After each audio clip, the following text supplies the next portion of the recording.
Hi, I'm Clint Basinger from LGR, and today I'm going to be responding to my top 1,000 YouTube comments.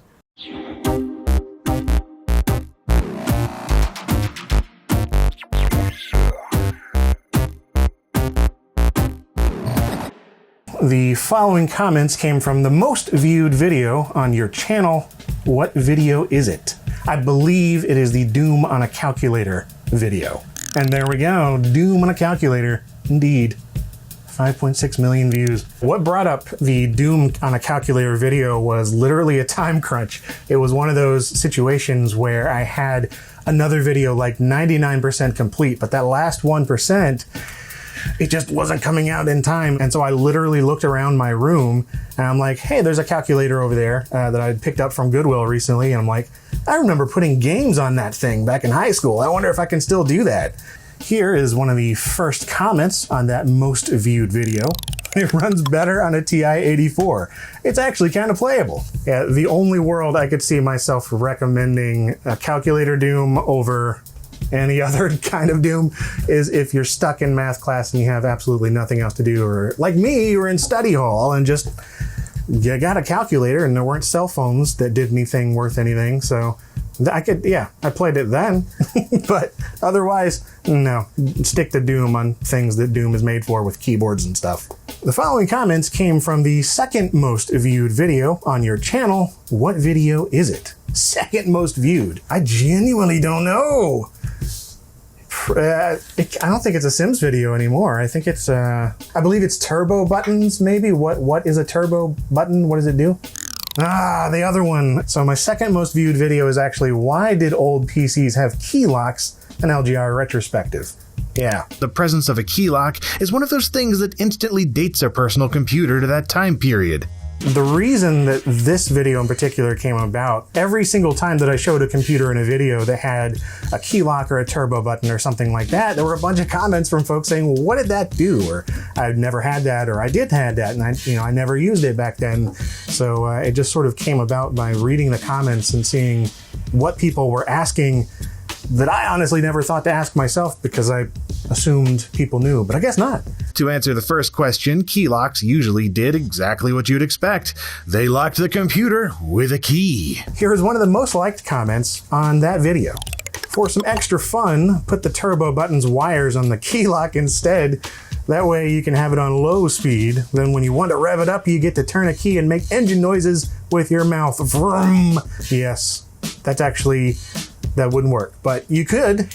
That would be awesome. I believe one of the strangest tech modifications I've encountered was actually an official thing that was sold in stores. It's a Thermaltake cigarette lighter, sort of a DC car adapter that you plug into a 5 1/4 inch bay and also pops out as a cup holder.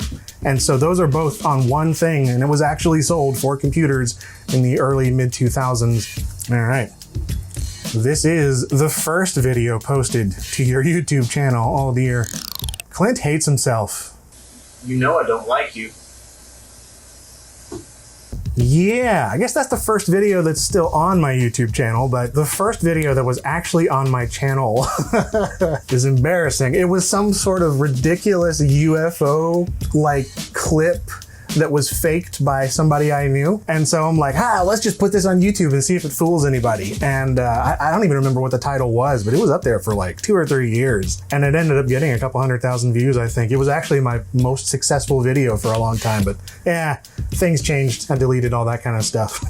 I don't actually hate myself. I've gotten a lot of comments about that over the years. I will kill you. You realize that, right? Like, what in the world? What are you doing? But no, it actually sort of stemmed from, I just had a couple of prop airsoft guns lying around and I felt like making a video that day. So I wanted to experiment with making clones of myself in video form, because I had done it in photos a lot, but I wanted to know if I could do it in video. So that was just a test to do that. And I'm like, why not use these prop guns? And it was sort of using Worms logic from like the old computer game Worms, where the shotgun's more powerful than the pistol, just naturally. So yeah, that's all there was to that.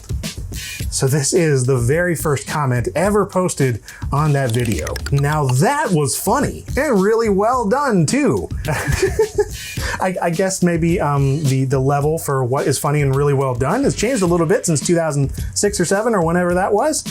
YouTube is a different place. This is the very first tech video posted to your YouTube channel. LGR, the Sega CD Genesis console add-on review. I got my Model 2 system off eBay for about $25. That seems to be the average price.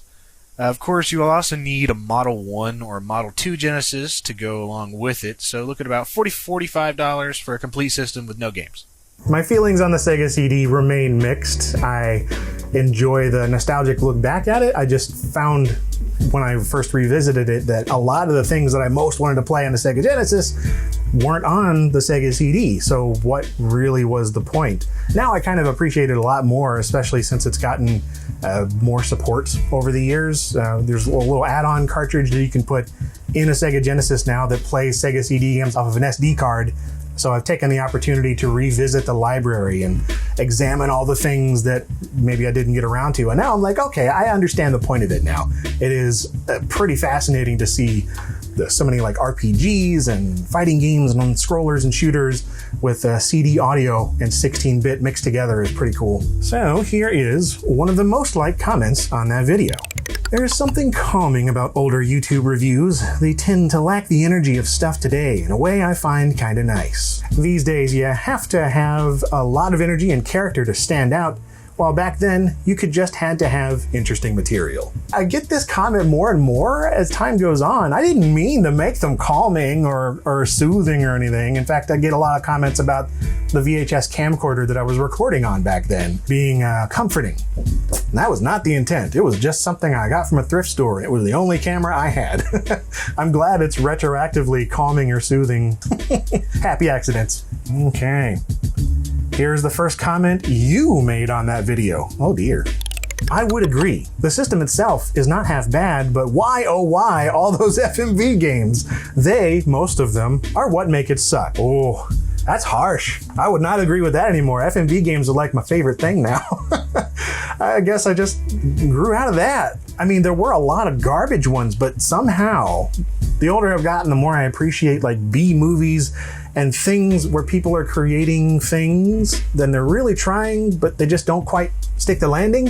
I think that's golden. So I think those FMV games are great. It's quaint now, but at the time, the tech behind it is fascinating, especially the compression tech.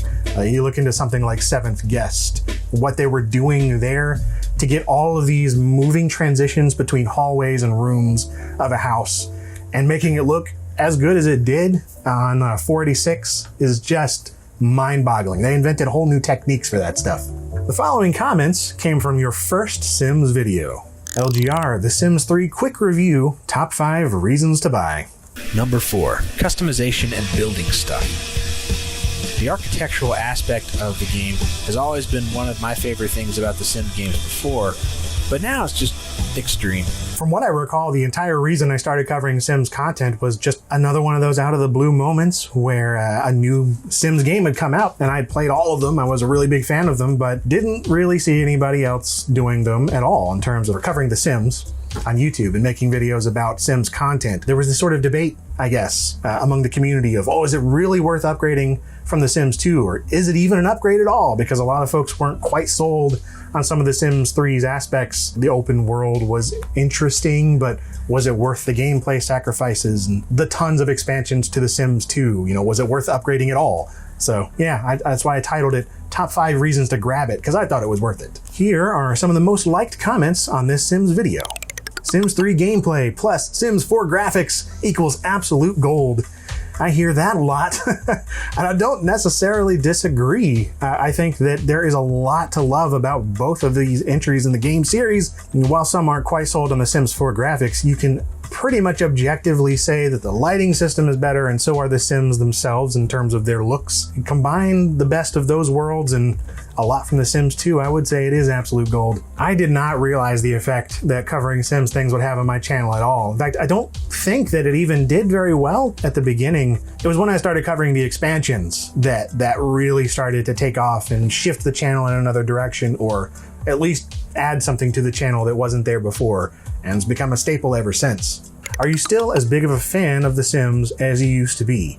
Absolutely. Am I as big a fan as I used to be about the current Sims experience? Probably not. I still like The Sims a lot, but it's one of those things where the more I like it, the more flaws you start to see, and the more you point out, well, the direction's going this way, and I kind of felt like it should have gone this way by now, so I only feel it's fair as a fan to point out the flaws as I see them. I have never talked to anyone at Maxis or EA in any real sense, other than at one point they kind of reached out to say, hey, do you want to join our Game Changers program? And I said, nope, because it involved things that I wasn't quite comfortable with. The big thing was in the contract that sort of messed with my brain was like, they have to have a sort of editorial control over what you say. And it's not that they're going to make you say one thing or the other. It's just the fact that they're overseeing everything and providing early access to things and inviting you to events and pushing one boundary or another that for me was a boundary. And, you know, others, sure, they have no problem with that. That's cool. But for me, I wanted to remain as objective as possible in reviewing a big company providing oversight into every Sims video that I do. And that just wasn't for me. The following comments came from the biggest unboxing video on your channel. What is it? That's gotta be the IBM PC AT. Yes. Brand new IBM PC AT plus Model M unboxing and setup by LGR. Okay, that was simple enough. Oh, how cool is this? This is the first time that it has seen the light of day in almost 30 years. Next to the Doom calculator video is still one of the most surprising ones I've seen on my channel in terms of responses, because it was something that I discovered on eBay one late night. There was a warehouse in New York State that had hundreds of IBM machines, still brand new in box, and they were selling them for a darn good price, and they were going fast.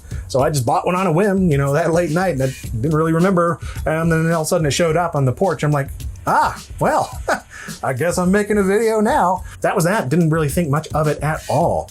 But I suppose something is appealing enough about seeing a brand new computer from the late 80s being unboxed and set up. And there's also the Model M component. That has a whole, the keyboard enthusiast community. You're seeing a brand new Model M. That was kind of a religious experience for me, so I knew that would catch on, but not to this degree. Here is one of the most liked comments on the new IBM PC AT Model M video. What's your nerd level?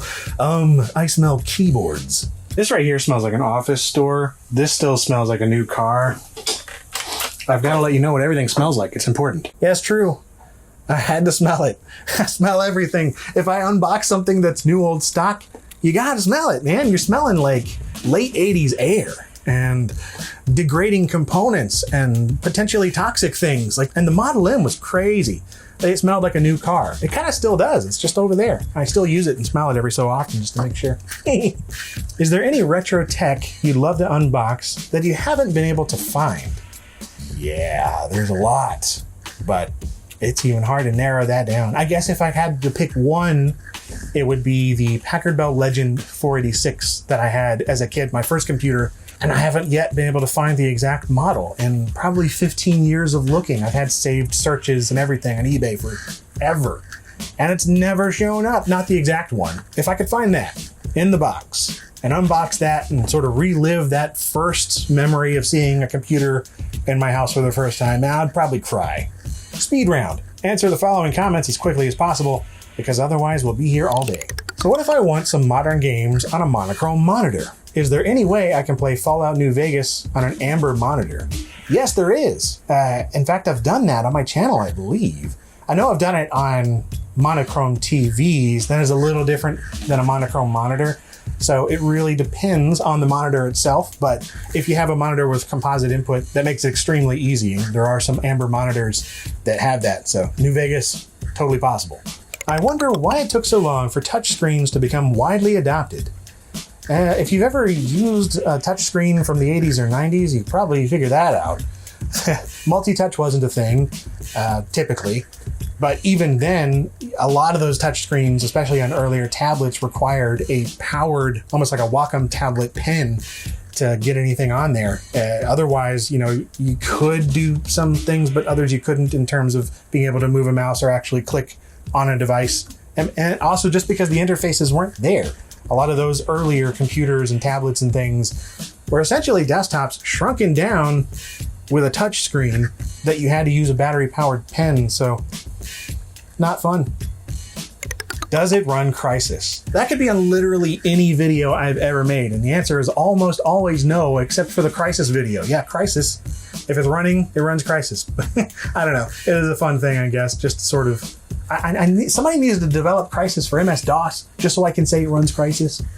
To conclude, we found these comments on your most recent Q&A video. What backup plans do you have if YouTube suddenly hits the crapper? It depends if the entire video creating ecosystem also goes down the crapper, because that would be trouble. So I'm not really sure what I would do. I would probably start selling a lot of the stuff that I have. Otherwise, yeah, I'd probably go into doing what I've always wanted to do in terms of creating like a tech museum of sorts. I've got some folks that I know that have done the museum thing themselves, and I'd love to either join on with them or start my own. That would be fun. But otherwise, yeah, I'd probably just try to find some other video creation service, because I kind of like doing this. Well, I suppose that is it for the questions and comments that we went through here. So if you got this far, thank you very much for watching.